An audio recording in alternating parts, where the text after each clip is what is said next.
feel like a lot of people assume that they have to try and put on some kind of voice or something like that when they're playing characters, especially when they're GMing, just to make it clear that like such and such character is speaking instead of such and such character, or instead of them speaking out of character or something like that. But I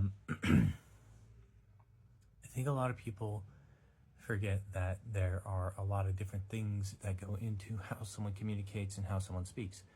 It's not just the voice and the range that they sit in with the voice. It's also how they use their voice, how they inflect, the cadence of how they speak. Like how I speak is very different from how a lot of people speak, simply because I tend to rush through an entire thought and then have to reload like I just did. But there's also the cadence. There's little bits of like quirky things that you can do. Contractions are another thing that can often be used to emphasize like a certain personality type of a character. Whether they use a lot of contractions, whether they shorten a lot of things, whether they use a lot of like slang or colloquialisms, or if they don't. I find that when I'm typing, for example, I tend to not use a whole lot of contractions for the sake of clarity, but when I'm speaking, I will often short things quite a bit, just for the sake of brevity in speed of communication. Because if I'm verbally communicating with someone, they can always ask for a clarification quickly, whereas if it's via like an email or text or something like that, sometimes it takes a while to actually get the intent of the message across, because you're missing so many elements of how you communicate.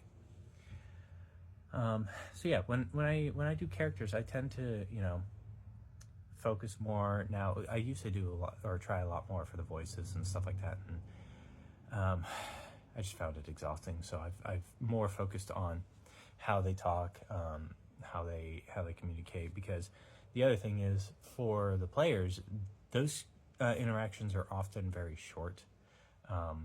They may really like that character and they may go back and interact with them frequently, but that was also just more of an opportunity for me to figure things out, kind of work it into the character, and maybe do some voice work if that character ends up being a little bit more of a frequent occurrence. But if it ends up being like I'm just introducing this character and they are interacting with them for the first time, I'll usually just give them a little bit of like a cadence difference and maybe choose a couple of speech patterns, slight accent. I'm terrible at accents, but there's a handful I can do that help kind of convey what I'm trying to get across as in terms of like the personality and the attitude of the character.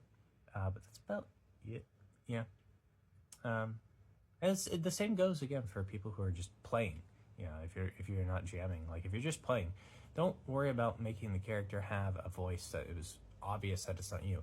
Change up how you speak. Change up how you say the thing that you say. Subtle accent differences can also go a long way. You don't have to be crazy good at accents. If you just have one other accent that you can do like that works. So yeah, just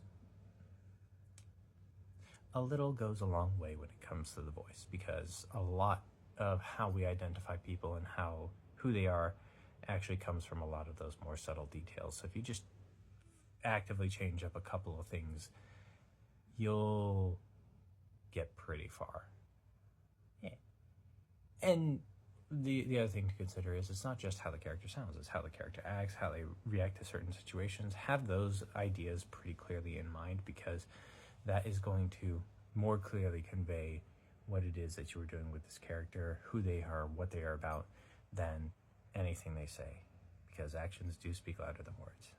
So just a couple of things to keep in mind, a couple of random thoughts that popped into my head today, and I figured might as well get them recorded and thrown out here while I still had them in my mind and not lost to the ether after doing a bunch of chores. So anyway, be excellent to each other, be excellent to yourselves, and I hope to see you in the next one. Bye-bye.